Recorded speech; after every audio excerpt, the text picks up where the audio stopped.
a British expert has said that the collapse of Silicon Valley Bank, was the 16th largest bank in the United States, has shaken confidence in U.S. banking, as concerns have mounted over bank deposits. Charles Reed, a scholar in economics and history at the University of Cambridge, told Xinhua in a recent interview that the underlying reason for the collapse of SVB was rising interest rates. Now, I think the underlying reason why Silicon Valley Bank collapsed was rising interest rates. The global financial system, the global economy is very, very fragile at the moment, thanks to rapidly rising interest rates over the past 12 months. I would not be surprised if there are more failures, more collapses in certainly the weeks and months to come. The collapse of Silicon Valley Bank has shaken confidence in US banking.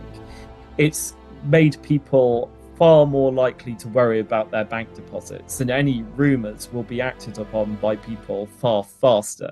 I think that's a big risk.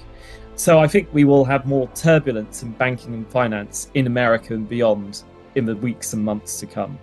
So if people are unsure about the stability of the banking system, and if people see bank runs becoming quicker in speed, people are going to be more likely, when they're worried about their deposits in the bank, if they hear rumours about that bank, they will run on that bank faster. So I think we will see bank runs getting faster and faster in the future. The U.S. Federal Reserve has aggressively raised rates in the past year in a bid to curb rampant inflation.